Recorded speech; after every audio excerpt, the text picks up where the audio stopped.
Hey, this is Tom again with Rocket Restorations, and we are at the MCACN 2023 show.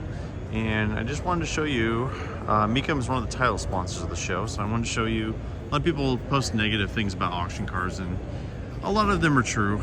You know, some of the major auction houses sell some real junk, but I just wanted to show you an example of nice cars that go through auctions. And the reason this is nice is because it comes from the collection of Tim Wellborn. Tim is one of the most well-known and respected people in the Mopar hobby. He runs a muscle car museum down in Alabama, and he's got a pretty good relationship with Mecum. So every once in a while, you know, he's moved some stuff out of the collection, and he's got some really cool cars here. So just wanted to highlight them. These are all going to Mecum Kissimmee in Florida. So you can definitely find bad cars at auctions like that, but Tim only really collects really good cars. He doesn't really have bad cars. So I just wanted to show you this collection of cars that he's bringing. So Roger Gibson restored this one. He's one of the most respected names in the hobby.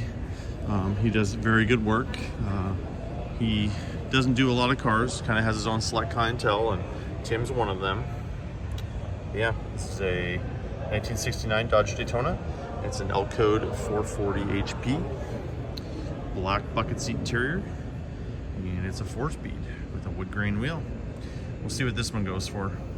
We're doing a Daytona in the shop right now, which I'm gonna do a video on that pretty soon. We haven't had a chance to do a project start on that yet, but I'm really looking forward to getting that car finished. So yeah, it's a car 1 Daytona. I mean, that's several $100,000 car there at least. Here's a black Plymouth AAR Cuda.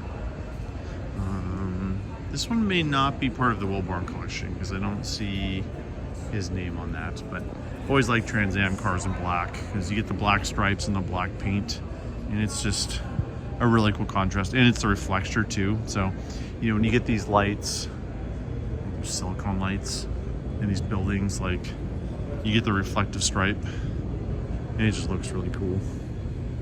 All right, well, this is definitely one of Tim's here. Alabama plates. This is a 1971 Hemi Charger. He kind of has an affinity for 71 Hemi cars. Well, just 71 Chargers period. It's one of his favorite cars. He's had a lot of neat ones over the years. This is one of the 33 produced. It's previously part of the Steve Giuliano collection. If you don't know who Steve Giuliano was, he was one of the premier collectors in the Mopar hobby, and he passed away a few years ago, and they had a big auction. Mecum did it. They sold some really high-end cars. But yeah, factory Hemi car. Mecum Kissimmee. This was a Canadian sold car too. Here's the window sticker for it. So it was sold new in Toronto. And this is a reproduction sticker, so I don't know if the car has that, but this thing was $6,000 new. Like, that was a lot of money back then. You know, you get a Duster for $2,500. This was like 2.5 Dusters. Really expensive car in that Hemi engine.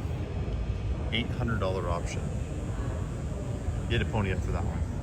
But it's a Hemi, worth it. Here's a 70 Charger. This one's a V-Code 446 pack car. And this one's like unrestored, like super nice Survivor. I had to look under the hood here earlier, and it's really looks very original. Like, you know, there's a little bit of paint chipping on the engine, but you know, it's a Survivor. That's kind of what you want to see. It's a low mile car. It's 22,000 miles, I think is what that says. Of course, it's been all the magazines and everything. And one thing at Rocket we really try to get right is hood blackouts. So this is a black Organosol paint. It's not a gloss. A lot of people just paint these gloss, and that is not right. You can see right here, like, see the sloppiness down there? That's original. This car's original paint. This is how it came from the factory. But Roadrunners came with these stripes, Chargers on the tail panels had it on it. There's a lot of applications, AR Cudas, and it's a very textured black paint. It's very hard to reproduce. We get reproduction paint and get as close as we can. You can even see on the stripe here. And again, like, a lot of people would think like, oh, that's a flaw with the car. I think that just gives it more personality. Is that way you know it's original? I'd much rather have an original than a restored car. Apples to apples at least. And this is a AR Cuda here. Subline paint. This one's like super low miles. Yeah, 8,000 miles on it. I think this was a Canadian car too, if I remember right. That was open earlier. Here's another example of the Organosol paint. So you can see all the flake in there. That's how it's supposed to be. Most people don't get that right. White interior. White interior is always, it's a pretty rare option on any muscle car. Not a lot of people got it. It's standard dash. You cannot, Rally Dash was not standard on any Trans Am car. It was always optional.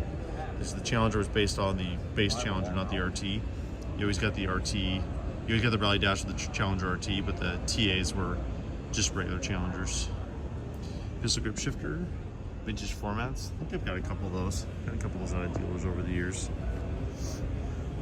You know, the side exhaust with the AAR, original wheels and hubcaps. A little restoration tip here too. So see on the lug nuts there, see those little little tits in the middle there? That means they're original. So they sold NOS ones over the years over the counter, even in the mid 70s, and the mold kind of like wore out and those tits went away. So if you see those on original lug nuts, that means you know that they're original. He's also had, this is the first, I believe it was the first factory car built with staggered tires. They had E60s on the front and then G60-15s on the back. And that was mostly to clear the side exhaust because you didn't have a lot of ground clearance with those. You ever put an AAR on the lift before? It is a pain in the butt. We've worked on a few of these at the shop and it's a pain. Yeah, this one came from British Columbia, 1977 inspection sticker. That's not from our neck of the woods. But I love looking at survivors like this because they're reference cars and you can really see how they're built. Funny thing too is the front spoilers were not shipped with the cars. They're afraid they were gonna get knocked off on shipment. So they were dealer installed and there was instructions that came with the car, but that one's put on backwards. It's supposed to be for the other side.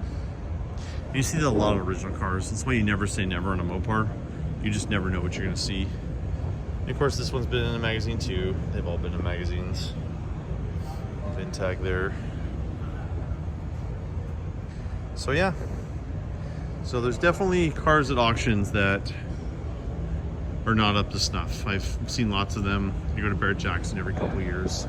They're very entertaining to see, but these are not an example of that. These are an example of really nice cars from a trusted collector, and there are some good cars that go through auctions. All right, hope you enjoyed the video. More to come from MCACN.